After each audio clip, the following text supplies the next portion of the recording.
wajib. Kemudian al-aslu fil amri lil wujub. Kemudian lanjutannya apa? Illa ingka lahuna fasorifun al-amri. Kecuali di sana ada yang memalingkan perintah itu dari wajib menjadi apa? Sunnah. Sehingga wa aqimus sholat, kalau konteksnya ini sholat yang 5 waktu berarti wajib. Tapi kalau konteksnya di luar sholat 5 waktu jadi apa? Sunnah. Nanti ada hadis apa? Kemarin sudah kita kaji ya. Ada ja'a rajulun ila Nabi sallallahu alaihi wasallam. Ada seseorang yang datang kepada Nabi bertanya tentang apa? Mada faradallahu alayya minas sholawat. Ya Rasulullah, apa yang difardukan oleh Allah kepadamu dari sholat? Rasulullah menjawab, as-sholawatu al-khamsu fil yawmi wa laylah. Sholat 5 waktu di sehari semalam. Artinya wa aqimus sholat itu hukum asalnya apa? Wajib. Itu yang disebut apa? Usul fikih, yaitu bagaimana kita memahami fact, bagaimana kita memahami nas dari Quran dan hadis Rasul. Nah, dalam Muhammadiyah usul fikihnya itu disebut manhaj tarjih. Meskipun manhaj tarjih dengan usul fikih klasik itu ada kesamaan, ada perbedaan. Tapi usul fikih khas Muhammadiyah itu yang disebut apa? Manhaj tarjih.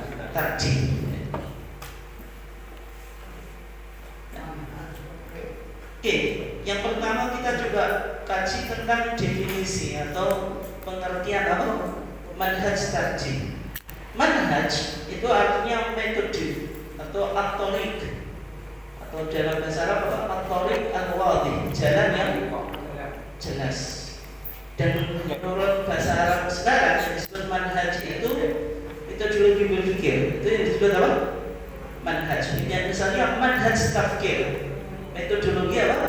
Berpikir. Atau ini yang disebut ilmu logika atau filsafat. Jadi manhaj itu metode atau cara berpikir.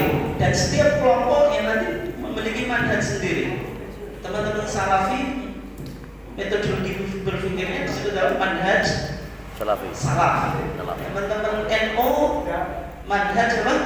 Ahlussunnah wal Jamaah ditambahi diklik diri anak. Tidak cukup Ahlussunnah wal Jamaah. Nanti kalau Ahlussunnah wal Jamaah jenengan ikut. Makanya tambahin nanti biar jenengan enggak jadi ikut. Susah dilaruhi. Oke ya. Dan di Muhammadiyah juga ada manhaj, sehingga ketika kita berpikir kenapa kok mau kajian gini, ya berarti kajiannya pada manhaj. Ini yang mungkin belum banyak didengar oleh orang Muhammadiyah sendiri. Oke, tarjih itu dalam Muhammadiyah diartikan kegiatan ijtihad. Tapi kalau kita lihat sebenarnya istilah tarjih itu muncul dari apa? Disiplin ilmu usul fikih dan disiplin apa? Fikih. Asalnya dari sana. Dan tarjih dalam usul fikih itu digunakan ketika apa? Ketika para usuliyun, para ahli usul fikih menemukan dua dalil atau lebih secara kontradiktif. Jadi ada, nanti kalau jangan punya usul fikih di rumah punya dan buku usul. Silakan. Kalau punya ya. Kalau nanti punya, nanti ada bab namanya apa? At-ta'arud bainal adilah, pertentangan antara dalil. Dan ta'arud bainal adilah itu ada dua dalil yang kontradiktif gitu. Yang apa? Kontradiktif gitu. Tapi ta'arud bainal adilah kontradiktif antara dalil Quran dengan Quran, dalil Quran dengan sunnah, atau sunnah dengan Quran. Pokoknya dua itu, bisa Quran dengan Quran, sunnah sunnah dengan sunnah atau Quran dengan Sunnah. sunnah. Itu dalam pandangan mujtahid, bukan dalam pandangan Allah. Karena kalau Al-Quran itu wahyu, hadis itu wahyu, sama-sama dari Allah, kok kontradiktif? Boleh enggak? Enggak. Berarti kalau kita katakan ada terjadi kontradiktif antara satu ayat dengan ayat yang lain, itu dalam pandangan kita. Karena Al-Quran itu tidak mungkin kontradiktif. Demikian juga Al-Quran dengan hadis tidak mungkin kontradiktif, karena Al-Quran itu dari Allah, hadis dari Rasul, dan keduanya ini tidak mungkin kontradiktif. Kalau terjadi kontradiktif berarti tidak disebut wahyu. Artinya ketika kita sebut kontradiktif itu dalam pandangan kita yang kurang, artinya pandangan kita yang apa? Yang memiliki keterbatasan, tidak bisa menyimpulkan, sehingga nanti dilakukan pembacaan. Dua dalil yang kontradiktif itu kita baca, nanti ada 4 langkah ya. Yang pertama al-jam'u wa taufiq, diharmoniskan dua dalil ini sehingga satu dengan yang lainnya bisa diamalkan. Misalnya ada dua dalil tentang bacaan doa al-iftitah. Riwayat Abu Hurairah bilang Allahumma baik. Riwayat Imam Muslim bilang apa? Wajjahtu. Apakah dua hadis ini tidak dari Rasulullah? Dari Rasulullah, karena semua dua hadis ini sama-sama sahih. Yang riwayat Abu Hurairah tadi dikeluarkan oleh siapa? Imam Bukhari dan Muslim. Yang wajjahtu, riwayat Ali bin Abi Thalib, dikeluarkan oleh Imam Muslim. Artinya tadi Bukhari dan Muslim sahih enggak? Sahih. Kemudian Muslim sahih enggak? Sahih. Tapi keduanya meriwayatkan doa yang sumbernya itu satu, yaitu Rasulullah. Sehingga ini bagaimana cara membacanya? Kalau doa iftitah ditempuh al-jam'u wa taufiq, artinya dikompromikan, diharmoniskan. Dua dalil ini tidak usah dikuatkan satu dengan yang lainnya, tapi keduanya diamalkan secara terpisah. Maksudnya disimpulkan. Sholatnya Rasulullah dulu itu kadang pakai Allahumma baik, kadang pakai wajjahtu. Itu cara yang disebut al-jam'u wa taufiq. Yang kedua, ketika tidak bisa diharmoniskan, maka harus ditempuh langkah berikutnya. Ditempuh apa? Ditempuh tarjih. Ditempuh apa? Tarjih. Tarjih itu apa? Menguatkan satu dalil untuk diamalkan. Maka dalil yang diamalkan disebut apa? Dalilun rajihun. Dalil yang kuat. Kemudian dalil yang tidak kuat disebut apa? Dalilun marju. Itu dalil yang tidak kuat. Contohnya apa?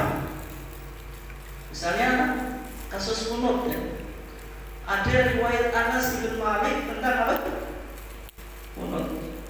Yang satu bilang Rasulullah itu apa? Qanata syahran mutatabi'an tsumma taraka. Rasulullah kunut 1 bulan terus menerus kemudian meninggalkan. Tapi ada hadis Anas bin Malik yang lain yang mengatakan apa? Wa amma fi subhi fa lam yazal yaqnutu hatta faraqa dunya. Adapun di salat subuh Rasulullah itu masih apa? Kunut sampai meninggal dunia. Yang satu bilang kunutnya Rasulullah sudah selesai, yang satu apa? Sampai meninggal, tapi dilakukan oleh Rasulullah di waktu salat subuh. Nah ini bisa dikompromikan nggak? Al-jam'u wa taufiq bisa. Al-jam'u wa taufiq caranya bagaimana? Sekarang kunut, besok tidak, besoknya lagi apa? Kunut. Dan itu kalau al-jam'u wa taufiq kayak gitu kurang konsisten. Berarti disimpulkan misalnya kalau al-jam'u wa taufiq terus dulu, berarti terkadang kunut, terkadang tidak. Tapi kalau kita simpulkan semacam itu kontradiktif dengan keterangan Anas yang terakhir tadi. falam yazal yaqnutu. Rasulullah itu masih kunut. Masih kunut itu berarti tidak pernah ditinggalkan, sehingga tidak mungkin ditempuh apa al-jam'u wa taufiq, sehingga harus ditempuh dengan tarjih. Kita pilih dalil yang kuat, kita amalkan, dalil yang lain apa? Kita tinggalkan. Dan dalam kesimpulan Muhammadiyah, dalil yang kuat itu menunjukkan Rasulullah sudah berhenti kunut. Meskipun tarjih itu tergantung perspektifnya siapa itu harus dicatat. Jadi kalau kita memproyeksikan yang tidak kunut itu perspektif Muhammad. Ya bisa jadi kalau yang lain pakai tarjih tapi kesimpulannya beda. Jadi istilah tarjih itu munculnya di sini, itu apa? Digunakan oleh para ahli usul fikih ketika menghadapi dalil-dalil yang kontradiktif. Kemudian berikutnya kalau setelah tarjih apa? Langkah ketiga nasakh. Nasakh itu apa? Rafu hukmin syar'iyyin bidalilin syar'iyyin apa? Muta'akhirin. Menghapus dalil syar'i dengan dalil syar'i. Jadi dalil menghapus dalil. Dalil yang dulu itu disebut apa? Mansukh, yang dihapus. Dalil yang belakangan apa? Nasikh. Berarti kalau ditempuh cara nasikh itu harus tahu sejarah atau historis munculnya dalil itu. Mana dalil yang awal, mana dalil yang belakangan. Kalau tidak bisa, maka tidak bisa ditempuh cara nasikh. Karena pendekatannya harus pendekatan apa? Historis, yaitu melacak mana dalil awal dan dalil baru atau dalil kedua. Ya contohnya apa? Rasulullah bilang apa? Kuntu nahaitukum an ziyaratil kubur ala bazurwa. Dulu satu hadis ini ada nasikh, ada mansukh. Ini kita tidak usah nyari. Karena apa? Di satu statement ada apa? Nasikh, ada mansukh. Kuntu nahaitukum an ziyaratil kubur. Dulu saya melarang kamu dari ziarah kubur. Ala mazurwa. Sekarang ziarah kubur kamu sekalian. Berarti yang dulu mansukh, yang sekarang apa? Nasikh. Jadi satu sabda atau satu hadis itu langsung ada nasikh dan maksudnya. Ini paling mudah. Tapi kalau nanti yang memasuk dari yang lain itu harus dicari dulu. Kajiannya apa? Sejarah, melacak riwayat itu, mana yang dulu, mana yang tidak. Sehingga dalam menentukan nasikh dan mansukh itu terkadang satu ulama dengan ulama lain beda. Yang satu bilang ini nasikh dan mansukh, yang satu tidak, menggunakan apa? Misalnya tarjih. Oke. Dan ketika tidak bisa ditempuh, langkah keempat apa? Tawakuf. Tawakuf itu berhenti melakukan penyelidikan sampai datang dalil baru. Ya, contohnya di Muhammadiyah pernah dilakukan tawakuf ketika apa? Membahas kunut apa? Kunut witir. Tapi tahun 19 berapa? 1976. Tapi ketika di Munas Malang 1989 itu dikaji menurut witir. Nah, saya sampaikan di kajian Ramadan itu disimpulkan hadis-hadis tentang kunut witir itu semuanya apa? Dhaif, sehingga ghairu masyru', tidak disyariatkan atau diamalkan. Tapi 1976 di Muktamar Khususi Tarjih di Garut itu masih tawakuf. Muhammadiyah tidak bisa mengambil keputusan atau kesimpulan. Jangan jadikan Muhammadiyah tidak bisa mengambil keputusan. Berarti ilmu ini cicak, bukan semacam itu. Karena ini amanah ilmiah. Ketika belum ditemukan dalil yang memuaskan, ya diambil tawakuf saja. Tapi bukan berarti ilmu ini cicak. Ya. Nggak kayak jenengan ditanya yang pasti fatwa. Nggak pernah ditanya apa, saya tidak tahu kan. Padahal fatwanya baru dengar-dengar. Oke. Itu kalau di usul fikih. Tapi kalau di fikih, tarjih itu apa maksudnya? Tarjih itu kalau dalam konteks fikih perbandingan atau apa? Komparatif fikih atau fiqh muqaranah itu.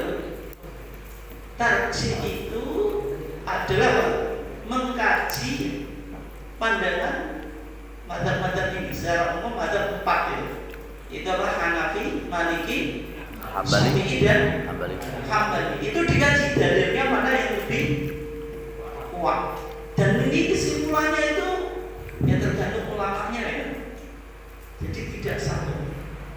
Makanya kalau disebut rojih, ini menurut Syekh Utsaimin belum tentu rojih menurut ulama yang lain. Demikian juga rojih menurut ulama Muhammadiyah belum tentu rojih menurut ulama yang lain. Karena sifatnya fikih itu dhoniyah. Tapi kalau jenengan berpedoman pada pendapat, ya paling tidak punya argumentasi, itu yang penting.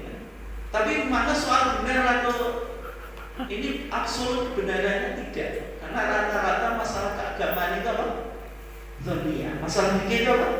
Dhoniyah, yaitu probable atau spekulatif. Artinya tidak ada kebenaran yang absolut 100% benar. Misalnya kita tidak turun, itu tidak bisa kita mengatakan yang kunut itu jelas min ahlina masuk neraka, itu tidak boleh. Nggak bisa. Tapi kita yakin bahwasanya apa? Kunut itu setelah kita kaji dalilnya tidak kuat sehingga kita tidak amalkan. Tapi tidak boleh kita memanas apa memvonis yang kunut subuh itu min ahlina, itu nggak boleh. Karena apa? Kebenarannya masih apa? Enggak absolut. Dunia. Kalau absolut ya tadi berarti kesimpulannya kalau yang menurut bin ahli itu istilah tarjih dalam usul fikih dan fikih. Tapi kalau dalam Muhammadiyah tarjih itu artinya ini di masa awal kalau kita lihat kenapa kok istilah yang dimunculkan oleh ulama kita atau ulama Muhammadiyah itu tarjih? Karena HBT jilid 1 misalnya kita bersolat, ini kan berarti mereka menyeleksi dari beberapa kitab, beberapa hadis yang bicara tentang apa sholat. Kenapa kok saya katakan sholat? Karena 1929 ini produk tarjih yang pertama. Ini artinya Muhammadiyah menyeleksi hadis yang dianggap paling kuat, kemudian pendapat yang paling kuat, kemudian dirumuskan menjadi HBT jilid 1. Artinya dulu kita itu ya memiliki banyak ulama. Kalau tidak ulama nggak bisa melakukan apa? Merumuskan apa HBT jilid 1 ini kita harus sholat ini. Tetapi mereka tidak terikat dengan madhab. Ini kan HBT kita musola kita itu kan 1929 sudah tidak mengikuti madhab tertentu. Artinya kenapa? Karena kita memilih pendapat yang dianggap lebih kuat, maka istilah yang dimunculkan ketika itu, maka majelis kita namakan apa? Majelis tarjih. Meskipun usulannya Kiai Haji Mas Mansur 1927 di Muktamar 16 Pekalongan itu tidak disebut majelis tarjih, tapi disebut apa? Majelis tasyri'. Majelis apa? Tasyri'. Majelis yang membuat undang-undang. Apa kalau kita? Eksekutif, yudikatif, legislatif. Berarti apa? Legislatif yang membuat apa? Undang-undang. Majelis apa? Tasyri'. Tapi kemudian 1928 itu disepakati namanya menjadi apa? Majelis tarjih. Artinya tarjih yang dipahami ketika itu melihat pendapat para ulama, kemudian apa? Melihat hadis-hadis yang dianggap paling kuat, kemudian apa? Inilah yang dijadikan pedoman atau yang dirumuskan. Tetapi berikutnya Ketika dipahami, tarjih itu berarti mengkaji sesuatu yang sudah ada dalilnya atau belum. Kalau tarjih secara usul fikih apa tadi? Apa? Memilih dalil yang kuat untuk diamalkan dan membuang dalil yang tidak kuat. Berarti sudah ada dalilnya atau belum? Sudah. Kalau tarjih dalam fikih apa tadi? Membandingkan atau menyeleksi pendapat fikih, berarti pendapatnya sudah ada atau belum? Sudah. Nah, sehingga istilah ini mulai dikaji ulang lagi. Ketika Muhammadiyah memutuskan atau mengkaji permasalahan yang belum ada dalilnya, sehingga dulu ketika Muhammadiyah membahas tentang bayi tabung, bagaimana hukumnya bayi tabung, ini kan masalah konten pola yang belum tentu ada nas yang soleh yang jelas, karena di zaman Nabi dunia kedokteran belum sesampai sekarang, sehingga memunculkan permasalahan. Nah ini bayi tabung, kalau kita pakai istilah tarjih misalnya, tarjih itu kan kita gunakan untuk mengkaji sesuatu yang sudah ditemukan dalilnya. Nah itu kan menjadi pertanyaan, sehingga istilah tarjih itu dipahami di Muhammadiyah sebagai ijtihad. Artinya tarjih yang memiliki makna sempit apa? Hanya menguatkan dalil yang sudah ada untuk diamalkan menjadi makna yang lebih luas. Artinya apa? Ijtihad. Kalau ijtihad tadi ada perbedaannya. Ini jangan dengarkan. Ada ijtihad, ada istinbat. Apa? Ijtihad sama istinbat. Kalau ijtihad itu lebih luas karena mengkaji, menyimpulkan sebuah hukum baik ada dalilnya maupun tidak. Kalau istinbat itu hanya mengeluarkan hukum dari dalil yang sudah ada. Makanya kalau kita mengkaji hadis ya, kita baca hadis kemudian ada bahasa Arabnya ma yustambatu minal hadis, apa yang diambil kesimpulan dari hadis. Artinya kan teks itu sudah ada, tinggal kita gali, oh maknanya gini, yang kita simpulkan gini. Itu yang disebut apa? Istinbat. Tapi kalau ijtihad itu baik ada teksnya maupun tidak. Nah sehingga tarjih dalam Muhammadiyah itu mengalami perkembangan atau perluasan makna. Nah dari makna tarjih secara sempit menjadi luas. Dan sehingga idealnya majelis tarjih di Muhammadiyah itu tidak disebut majelis tarjih, tapi disebut majelis al-ijtihad. Majelis apa? Al-ijtihad. Tapi kenapa kok kita masih pakai majelis tarjih? Padahal secara makna salah itu. Salahnya maksudnya terlalu sempit. Kenapa? Ya kita pahami yang pertama, kita tafsir ulang. Bahwasanya istilah tarjih itu mengalami apa? Perluasan makna dalam lingkungan Muhammadiyah. Tapi di luar Muhammadiyah belum tentu loh. Ini kan terminologi yang kita munculkan dari intern. Kan setiap mazhab kan punya terminologi sendiri yang mungkin beda dengan mazhab yang lain. Sehingga ketika kita mau ngaji fikih Syafi'i harus tahu terminologi fikih Syafi'i. Ada qaul qadim, ada qaul jadid, ada syekhoni, dua syekh. Jangan pakai pendekatan misalnya apa? Ilmu hadis nggak bisa. Kalau ilmu hadis yang dulu syekhoni apa? Imam Bukhari dan Muslim, dua syekh. Jangan baca fikih Syafi'i. Kemudian pendapat ini qala syekhon, berkata dua syekh. Ini Bukhari dan Muslim. Lah kok bisa? Saya belajar hadis macam itu kok. Padahal yang jenengan baca kita fikih Syafi'i itu nggak bisa. Syekhon dalam mazhab Syafi'i itu siapa? Imam Rafi'i dan Imam Nawawi.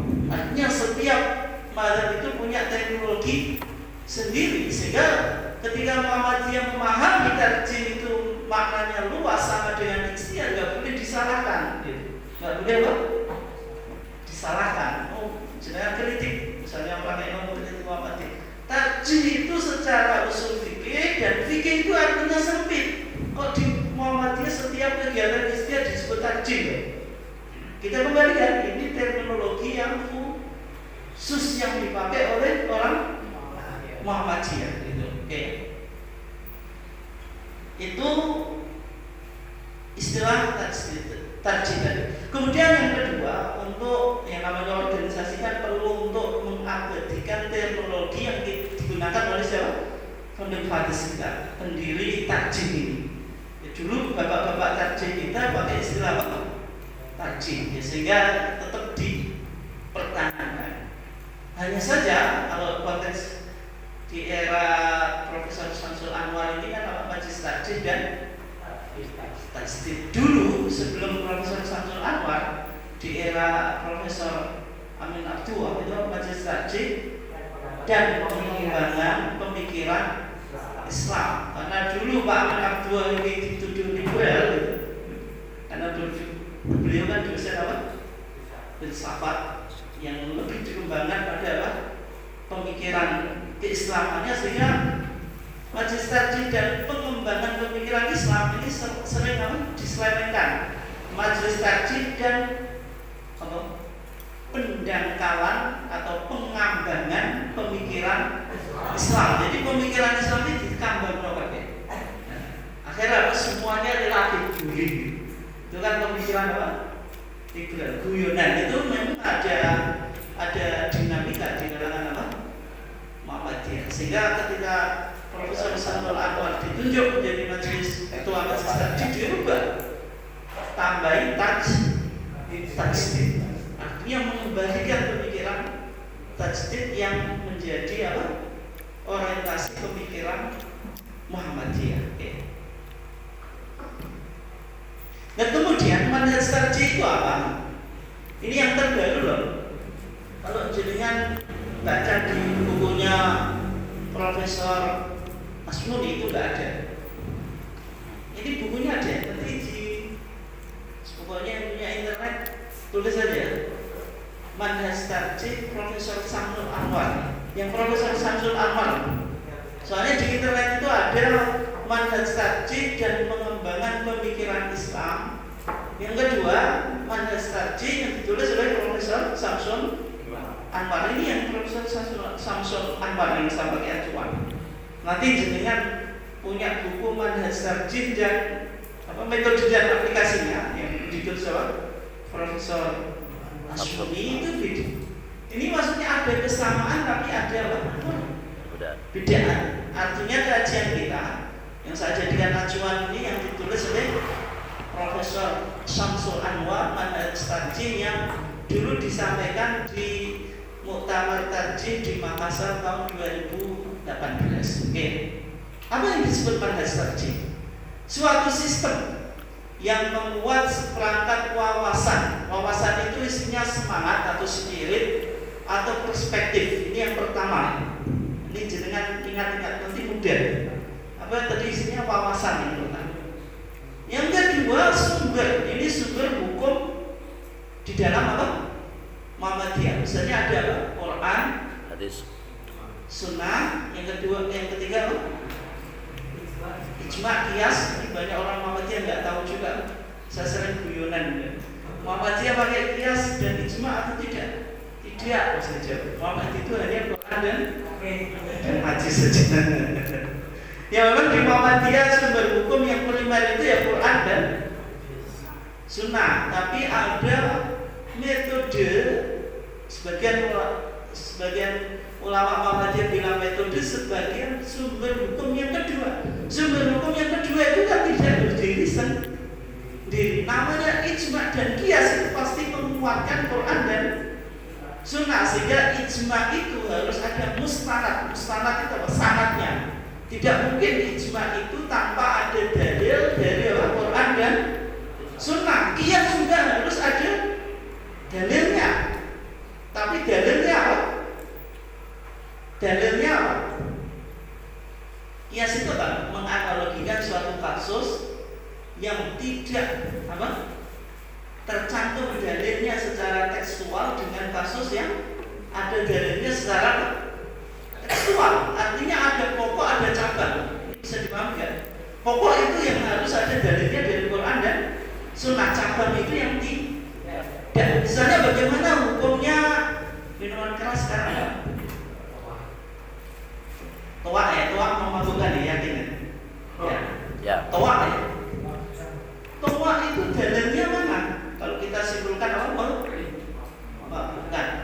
Berarti kan toa itu kita cek di dalam Al-Quran, ada nggak dalil yang berbicara tentang toa? Misalnya innama tawa'u innamal khamru wal maisir wal ansab wal azlam, kan gitu kan? Rijsun min amali syaitan apa fajtanibu. Dalilnya yang ada gitu. Tapi kalau dengan cara secara tekstual, innama tawa'u nggak ada. Tapi tawa itu memiliki ilah itu apa? Motivator munculnya sebuah hukum, yaitu memabukkan, sama dengan khamr. Kalau khamr dalam Quran itu maknanya apa? Maknanya apa khamr itu? Minuman. Khamr itu apa? Ma yutakhad min inabin. Minuman yang dibuat dari anggur. Kenapa anggur? Al-Quran itu kan turun sesuai dengan konteks masyarakat Arab ketika itu. Minuman keras itu mayoritas dibuat dari anggur. Tapi konteks sekarang, tidak semua minuman keras berasal dari anggur, termasuk toa tadi. Sehingga karena ini ilahnya sama-sama memabukkan, maka diambil kesimpulan hukum yang sama, yaitu haram. Tapi yang ada dalilnya secara tekstual kan pokoknya tadi, asalnya tadi. Yang farad asalnya kan apa? Anggur. Yang farad yaitu toa tadi, yaitu cabang tadi. Artinya kalau kias itu yang pokoknya ada teksnya, yang cabang-cabang itu apa? Perkara yang mau dianalogikan itu yang tidak ada teksnya. Artinya kita tidak bisa melakukan kias kecuali ada pokok, ada dalilnya. Itu yang disebut apa? Sumber sekunder tadi. Misalnya nanti ada apa? Masoleh mursalah, ada apa? Istisam, ada an-urf. Urf itu custom atau tradisi yang ada di masyarakat Muhammadiyah juga pakai al-adah muhakkamah. Adat itu, tradisi itu bisa dijadikan sumber hukum. Itu dipakai oleh Muhammadiyah. Tapi dalam aplikasinya mungkin beda dengan di luar Muhammadiyah. Saya tadi ngomong tahlilan itu sudah menjadi urf. Urf itu apa? Kebiasaan. Meskipun tidak ada teksnya, tahlilan pasca kematian, selamatan ke belakang. Berarti boleh. Kalau di Muhammadiyah belum bisa. Meskipun kita mengakui al-adat muhakkamah. Karena urf itu ada dua, ada urf as-sahih, adat yang benar, yang sesuai dengan Quran dan Sunnah, ada al-urf al-batil, adat yang batil. Bid'ah. Oke. Dan kemudian bagaimana tentang hukum buah itu? Itu uruf atau apa ya? Saya nggak mau berfatwa, nanti saya disenangi banyak orang. Tapi perlu untuk dikaji, itu perlu untuk dikaji. Biar apa? Buah itu masih tetap sesuai dengan syariat Islam. Sekarang kan sudah menjadi tren.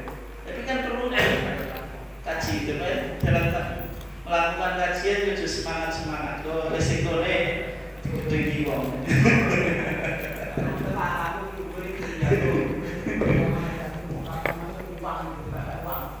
Gimana? Ya itu mata uang. Ya Nabi sendiri kan tidak pernah membuat uang dan ada apa? Nggak dulu uang di zaman Nabi ya. Dirham, yang kedua dinar itu mata uang apa? Nggak Romawi. Kalau dirham mata uang Persia. Nabi tidak pernah bikin misalnya mata uang Islami, tidak pernah. Artinya Nabi apa? Menerima adat yang sudah berlaku. Ini penting loh. Nanti memunculkan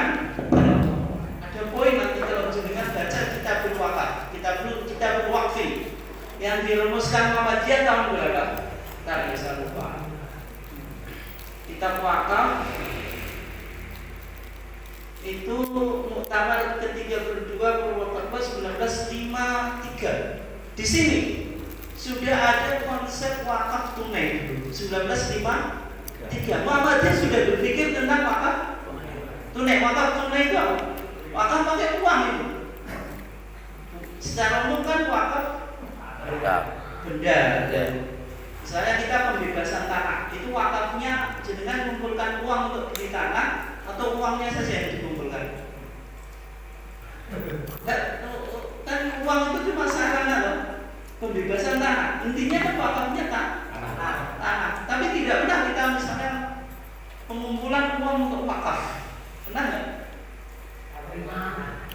Nggak pernah. Dalam fikih klasik wakaf uang itu tidak sah. Tidak sah. Dalam konteks sekarang wakaf uang itu sudah digagas ya. Misalnya Basnas kita sudah ada program wakaf uang atau wakaf tunai. Wakaf tunai itu kan kita mengumpulkan uang, misalnya terhimpun dana 10 juta. 10 juta itu dikembangkan dalam modal usaha. Nanti yang sifatnya berkembang. Yang 10 juta itu tidak boleh berkurang.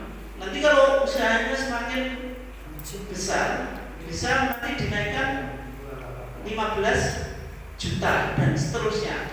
Tergantung pada kesepakatan orang yang berwakaf. Dan wakaf tunai ini kan tidak dibatasi dengan nominal, bisa dibatasi tidak ideal, tapi kan fleksibel. Mau wakaf 10.000 bisa, sesuai. Yang penting kan mengumpulkan uang. Itu Muhammadiyah sudah berpikir ke sana. Ada paradigma baru dalam fikih wakaf. Meskipun ini belum banyak dipraktekkan, tapi kalau di Muhammadiyah Jogja itu wakaf uang itu dipraktekkan di Gunung Kidul. Apalagi menjelang ini Idul Adha, mengumpulkan dana wakaf nanti diberikan kambing. Ketika Idul Adha kan banyak yang beli kambing, yang modelnya semacam itu. Cumanya takutnya riskan kalau rugi gitu. Tapi kan misalnya tadi 10 juta kan jangan sampai 10 juta ini berkurang. Nah itu bagaimana menjaga agar 10 juta ini berkembang tidak berkurang kan? Tapi kalau usahakan ada dua risiko itu. Risiko apa? Rugi atau mati. Yang menjadi problem tadi. Atau kaplingan tanah itu gimana Pak? Itu Bapak bukan Bapak. Kaplingan tanah. Kaplingan tanah untuk masjid madrasah. Ya itu wakaf Pak. Tapi kan wakafnya benda itu. Wakaf tunai itu kan uangnya itu, di uangnya bukan bendanya. Kalau di fikih klasik namanya wakaf itu harus bendanya dia utuh.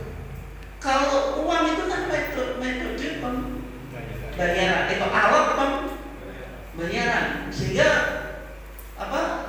dalam pandangan fikih klasik tidak boleh. Kenapa? Karena Nabi, diantaranya Nabi tidak pernah wakaf dengan uang. Nah alasan kita, termasuk alasan Muhammadiyah membolehkan wakaf tunai atau wakaf uang itu, memahami di masa Nabi uang itu belum menjadi alat transaksi yang satu-satunya.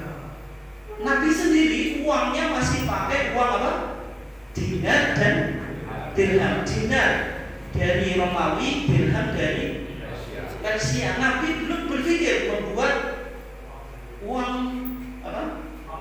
uang sendiri, uang emas sendiri. Meskipun sekarang dinar itu meskipun asalnya dari Persia, diklaim sama GMT itu inilah uang Islam. Ya nggak apa-apa harus jadi uang Islam, tapi sejarahnya kan tidak. Memang itu digunakan oleh Rasulullah. Dan masa Nabi itu kehidupan sudah kompleks dan modern seperti sekarang enggak Pak? Manusia itu masih sederhana, transaksi itu lebih banyak dengan cara barter. Cara apa? Barter. Makanya Nabi kalau mengajarkan sahabat untuk menyiapkan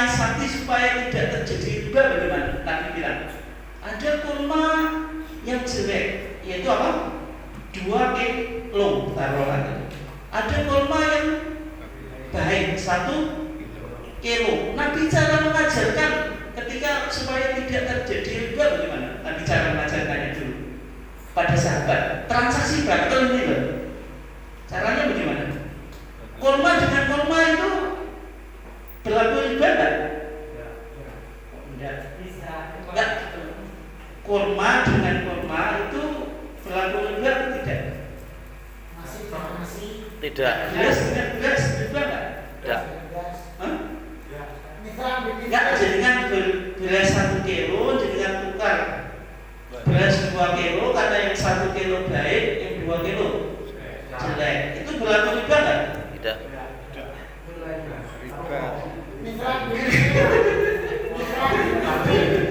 Ya berlaku riba enggak? Tidak.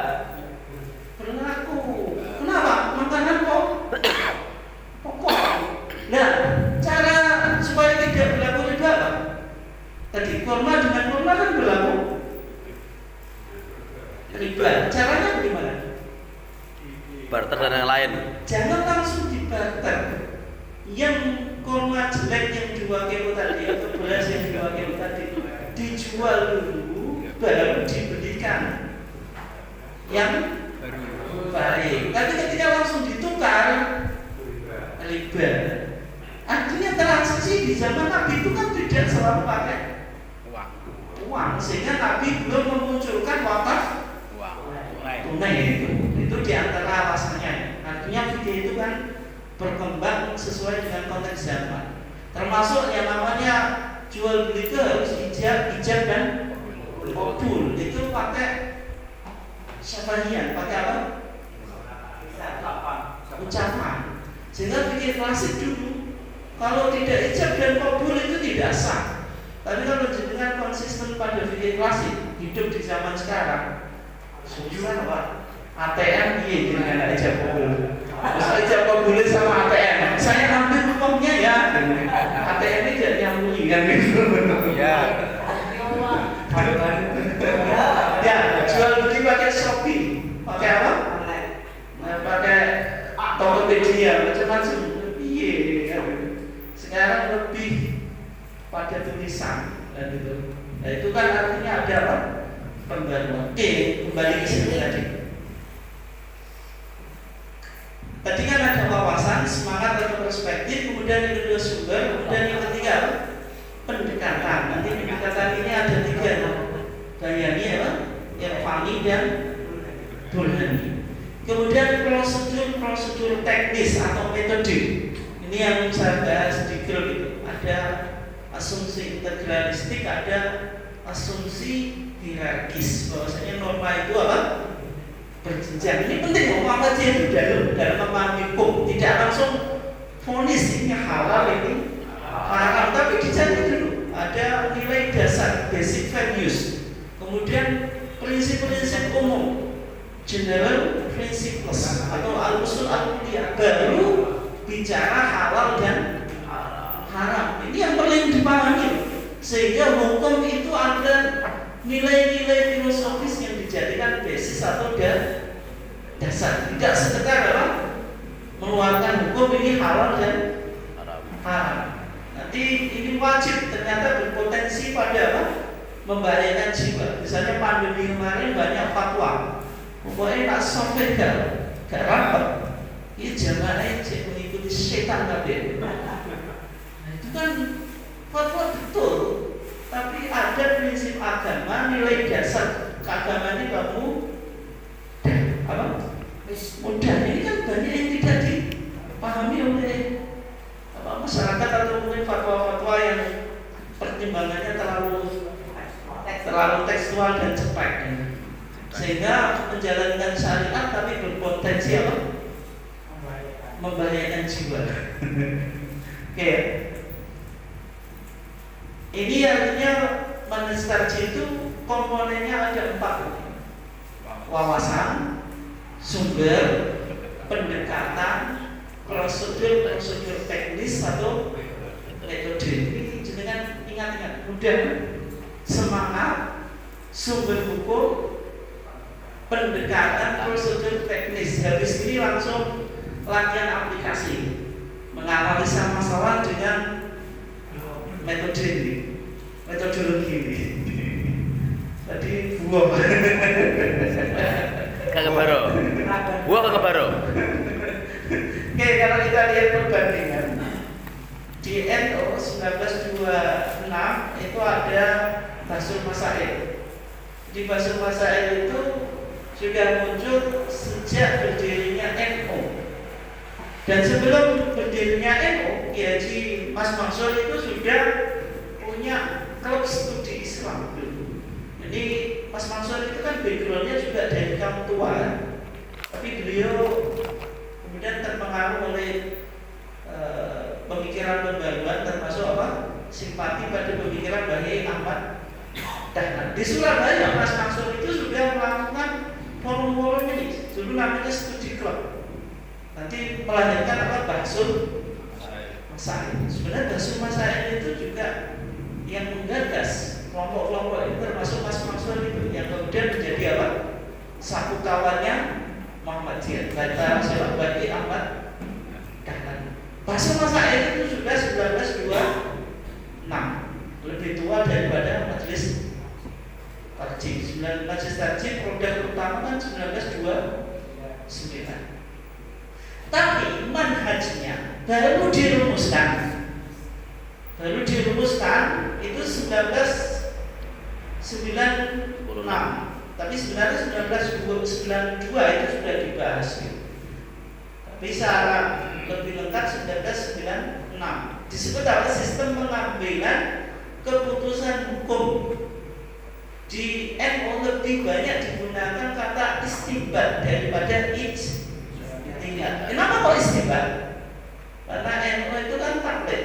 Kalau dibilang ijtihad, itu kok nyanyi loro imam. Seolah-olah apa? Mau ijtihad koyo imam, sehingga diambil apa? Istinbat. Dan kalau di Muhammadiyah, karena kita tidak taklid dan tidak berafiliasi pada mazhab, menggunakan kata ijtihad itu apa? Sangat wajar. Dan ini juga keyakinan Muhammadiyah bahwasanya pintu ijtihad itu selalu apa? Terbuka. Kalau di MUI yang didirikan 1975, ini diantaranya Buya Hamka itu kan juga apa? Tokoh Muhammadiyah. Lembaga fatwanya namanya Komisi Fatwa. Manhajnya atau metode pengembalian hukumnya disebut pedoman penetapan fatwa. Tapi produknya sudah muncul, metodologinya datang belakangan. Kalau dalam usul fikih ini disebut apa? Usul fikih Hanafi. Jadi usul fikih Hanafi itu apa? Usul fikih fikihnya dulu, baru usul fikihnya. Tapi kalau mutakallimin, Syafi'i, Maliki, Hambali itu usul fikihnya dulu, baru produk hukumnya, fikihnya. Jadi model ini sama secara kesejarah sama dengan Hanafi. Jadi apa? Produk hukumnya dulu, baru metodologinya dirumuskan apa? Belakangan. Namanya pedoman penetapan fatwa. Dibahas 1986, 1997, kemudian 2001. Kemudian berikutnya versi 1923. Ada lembaga fatwanya, itu namanya Dewan Hizbah. Dulu Al Hasan juga yang menggagas itu. Apa Dewan Hizbah? Dulu namanya Majelis Ulama Indonesia. Waktu Al Hasan namanya apa? Majelis Ulama Indonesia. Karena Majelis Ulama Indonesia kemudian MUI berdiri, Persis mengganti nama. Tapi dulu Al Hasan dulu namanya Majelis Ulama Indonesia. Kemudian diubah menjadi apa? Dewan Hizbah. Metode pengambilan hukumnya disebut turukul istinbat. Ini dirumuskan 1996. Kemudian yang terbaru yang sudah lengkap ini 2018. Di beberapa poin itu sama dengan manhaj tarjihnya Profesor Asyuri.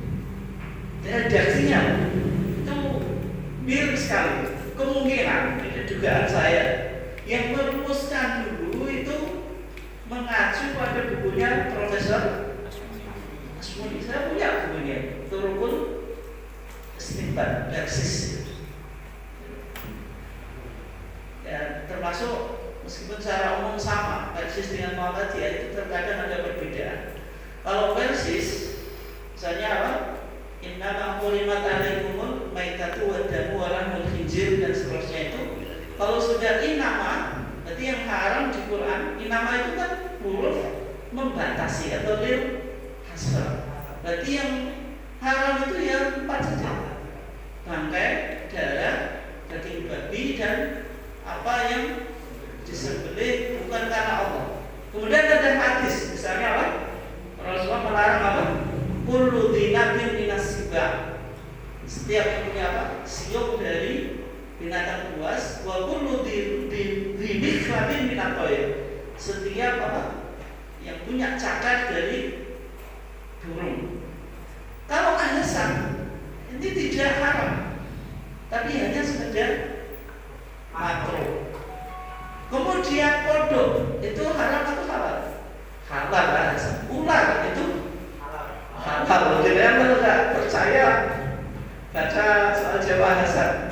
Nanti Hasan membahas ular itu hukumnya halal. Kenapa halal? Karena yang haram di Al-Quran 4. Kalaupun dibawa kepada larangan, itu paling tidak makruh saja, tidak sampai haram. Sehingga ada anekdot perdebatan antara Kiai Haji Wahab Hasbuh dengan Hasan. Kata Wahab Hasbuh, apa? Karena Hasan ini menghalalkan kodok, Anda itu kiai kodok. Apa? Anda itu tuan itu kiai kodok. Hasan juga cerdik karena Hasan itu logika perdebatannya luar biasa. Kiai Haji Wahab Hasbuh ditanya bagaimana hukumnya kerbau, halal atau haram Pak Yai? Wahab Hasbuh jawab halal.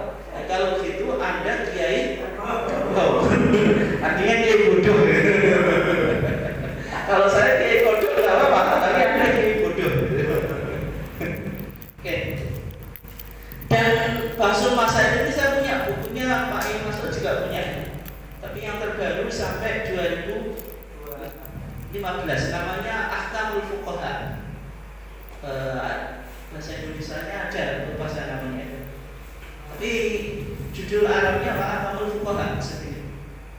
Itu termasuk NU dulu mengharamkan dasi, mengharamkan celana, itu masih ada fatwanya. Kemudian Dewan Hizbah ini juga sudah banyak buku produknya kayak ini. Dan kemudian tadi tarjih itu maknanya 2. Tarjih yaitu tarjih pendapat atau tarjih apa? Madhab. Nah, kalau tarjih pendapat atau madhab, pendapat yang kuat itu disebut pendapat yang rajih, itu untuk dipedomani dan diamalkan. Kemudian pendapat yang marjuh, yang tidak kuat itu tidak diamalkan. Dan kemudian ini tarjih dulu. Tapi tarjih di dalam Muhammadiyah itu kegiatan ijtihad, yang mana ijtihad Muhammadiyah itu dilakukan secara kolektif, yaitu disebut apa? Ijtihad jama'i. Artinya ijtihad jama'i itu apa? Ijtihad secara kolektif yang menghimpun berbagai macam apa? Disiplin keilmuan di bidang masing-masing. Sehingga tidak mungkin ijtihad Muhammadiyah itu hanya misalnya para ahli agama. Tidak. Ketika misalnya fatwa itu bersinggungan dengan dunia medis, didengarkan dulu bagaimana misalnya bayi tabung itu dipaparkan, bagaimana bayi tabung dalam perspektif apa? Medis. Artinya kan menghimpun beberapa apa? Ahli dan beberapa disiplin ilmu, sehingga ada dalam istilah Profesor Amin Abdullah itu integrasi, interkoneksi. Ada hubungan yang integral antara disiplin ilmu dengan ilmu yang lainnya. Artinya melihat sesuatu itu tidak sempit, tidak hanya satu melalui kajian dari berbagai macam perspektif, tergantung objek masalah yang mau difatwakan atau diputuskan. Artinya ketika bicara tentang ekonomi, jangan sampai kita berfatwa tapi tidak tahu sistem ekonomi itu. Misalnya MLM itu ribet loh. MLM-nya model apa dulu? Itu kan harus dikaji. Tidak boleh kita langsung vonis haram tanpa tahu sistem kerjanya.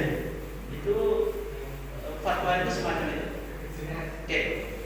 Nah, istilah jamaah ini melahirkan apa yang disebut dengan HPT, yaitu pedoman. HPT itu secara umum bicara tentang ibadah, mulai dari kitab sholat, kitab zakat, kitab hajj, dan kitab siam. Ini yang di HPT 1. Kemudian melahirkan juga fikih. Suatu saat kita bahas itu. Kalau pemahaman fikih Muhammadiyah itu fikih yang masih umum, bukan fikih yang dipahami oleh disiplin ilmu fikih.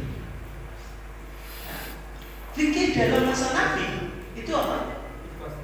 Yaitu kajian tentang agama secara komprehensif dan integral. Ini disebut apa? Fikih. Nabi bilang, "Mayyuridillahu bi khairan apa? Yufaqihu fiddin." Siapa yang dikehendaki Allah suatu kebaikan, yufaqihu.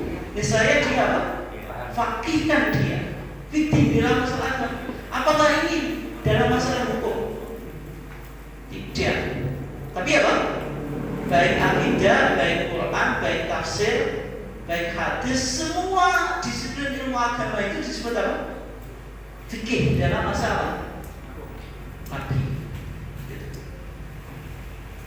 Nah, sehingga fikih Muhammadiyah suatu saat kita pahami.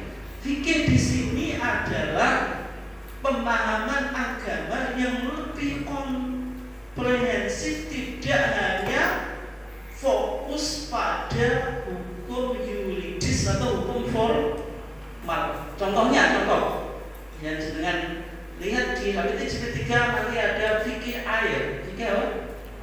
Fikih air. Kalau fikih klasik, jangan dulu belajar Fathul Qorib Mujib atau Sulam Sabinah atau Sabinah Najat. Ketika bicara air itu apa yang dibahas? Kolah. Ya, 2 kolah itu. Itu air yang banyak, Pak.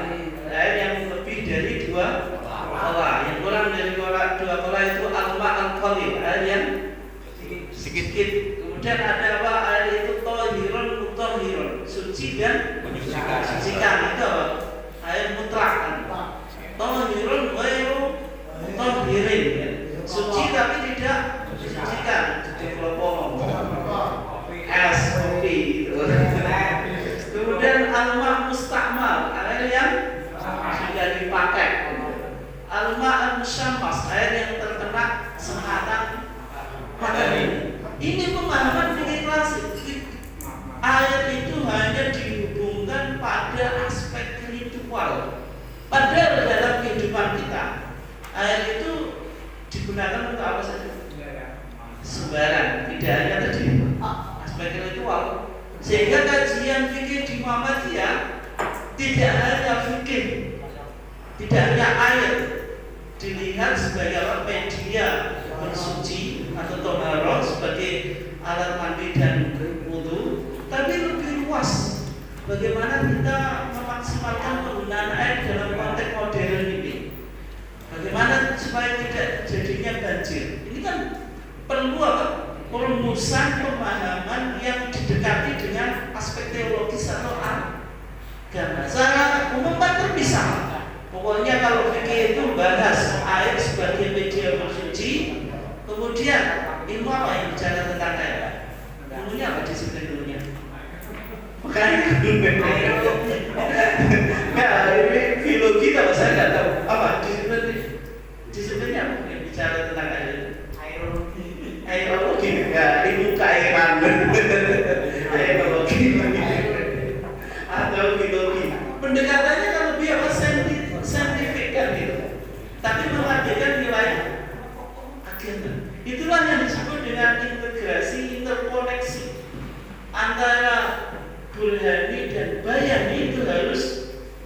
keren.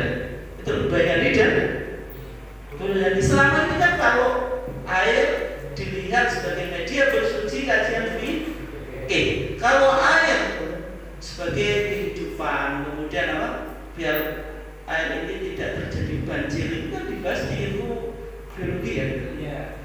Kan ini kan terpisah, seolah-olah tidak ada hubungan. Sehingga di Muhammadiyah mencoba merumuskan fikih dengan berbagai macam pendekatan tadi, yaitu apa? Bayani, Burhani dan Irfan. Itu contoh ya. Masih ada fikih yang lain. Sampai kita membahas fikih difabel. Muhammadiyah memang kurang gawe, fikih difabel baru juga dibahas. Padahal awal usaha kita belum bisa ramah terhadap difabel. Tapi kalau tidak, ini terobosan Muhammadiyah. Banyak fikih yang belum dibahas dalam fikih klasik. Oke, kemudian hubungannya manhaj tarjih itu metode atau usul fikih. HPT atau juga TCA itu produk, yaitu fikih Muhammadiyah. Kemudian dari sini membentuk paham keagamaan Muhammadiyah. Jadi manhaj tarjih ini sistem pengambilan hukum atau metodologi, melahirkan HPT, melahirkan apa? Fatwa tarjih, yang mana melahirkan produk-produk inilah yang disebut apa? Paham keagamaan Muhammadiyah. Itu hubungannya. Waktunya masih nggak? Sehingga kalau kita lihat produk pemikiran Muhammadiyah atau fikih Muhammadiyah itu yang melahirkan 10 buku ini, yaitu HPT, kumpulan putusan tarjih jilid 1 dan 3, kemudian tanya jawab, yaitu dari jilid 1 sampai 8. Oke, masih atau enggak ya? Atau mau tanya jawab? Atau kita lanjutkan pada wawasan? Monggo, ini tanya jawab atau dilanjutkan? Oh ya, penasaran. Ya itu. Ya ibarat anak, Pak. Jadi jenengan melahirkan anak pertama langsung anak ketiga. Anak duanya tidak tahu apa. Anak keduanya keguguran atau prematur atau apa. Sehingga ini bagi saya mudah untuk menjebak jamaah. Saya tanya, jenengan Bapak Ibu sudah punya HPT berapa? Biasanya ngarang saja 1, 2, 3 atau 1, 2 saja. Berarti ini jelas ngarang.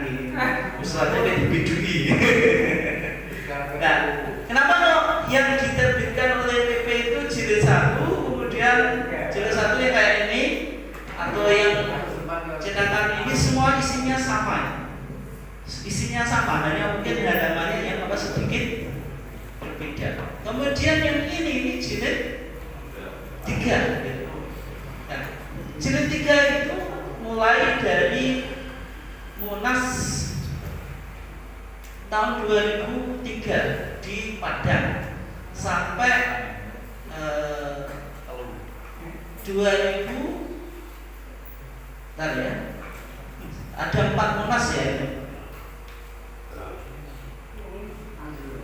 Ini yang nggak bersih itu kemarin. Nggak 2000 Munas ke-29. Munas apa ke-29 tahun 2015 di Yogyakarta. Jadi jilid 1 itu 2003 di Padang, kemudian Munas ke-27 2010 di Malang, kemudian Munas ke-28 2014 di Palembang, kemudian Munas ke-29 di Jogja tahun 2015. Jadi ada 4 Munas dari 2003 sampai 2015. Kalau HPT jilid 1 itu mulai 1929 di Solo sampai 1972 di Wiradesa Pekalongan. Tapi yang menariknya, kalau jenengan lihat halamannya di daftar isi belakang itu ada Muktamar Khususi Tarjih di Garut 1976. Ini ternyata tidak ditemukan isinya, meskipun ada daftar isinya. Itu masuk di HPT jilid 2, sehingga saya punya HPT jilid 2 yang terbitan khusus dari PDM Malang. Jadi apa PDM Malang? Pak Heniam juga punya itu. Tapi tidak lengkap, hanya menghimpun 3 munas, yaitu di Wiradesa, di Malang, dan di Klaten. Tapi masih ada, misalnya di Aceh itu belum terhimpun. Dan tapi yang nanti akan menjadi bagian HPT jilid 2 itu ada publikasi tapi secara parsial. Misalnya ada Al-Mar'ah bil-Islam, itu masuk nanti bagian jilid 2. Itu sebenarnya apa? Hasil Muktamar Khususi Tarjih di Garut 1976. Dan juga ada Al-Amwal fil Islam, tentang harta di dalam Islam itu, zakat macam-macam, termasuk mawadih bicara zakat profesi. Itu di Garut 1976, itu diterbitkan bukunya kecil ini. Terbitan apa? Parsial. Itu yang nanti juga akan masuk HPT jilid 2. Dan juga misalnya ada zikir dan doa atau tuntunan zikir dan doa. Itu nanti juga masuk apa? HPT jilid 2. Tadi sudah terbit bukunya. Tuntunan zikir dan doa itu juga sudah ada putusan kita. Tapi mudah-mudahan nanti pasca muktamar ini, mudah-mudahan HPT jilid 2 itu sudah bisa terbit. Kenapa kok belum terbit? Karena ada notulen-notulen Munas atau Muktamar Khususi Tarjih ketika itu yang belum ditemukan. Daripada nanti diterbitkan tapi belum lengkap, lebih baik menunggu lengkap baru diterbitkan. Alasannya orang PP semacam itu. Meskipun kadang itu membingungkan di akar bawah ya. HPT ini kok apa? Jilid 1 dan 3. Dan terkadang yang menarik, TJA kita itu bicara sebenarnya putusan yang ada nanti akan menjadi bagian jilid 2. Kalau kita tidak tahu sejarahnya, nah ini di mana kok putusan tapi kok di HPT saya nggak ada gitu. Pasti pertanyaannya semacam itu. Nah, sehingga itu ya kadang membingungkan di akar bawah ya. Tapi ya nanti mudah-mudahan lah pasca Munas ini kalau bisa terbit, mudah-mudahan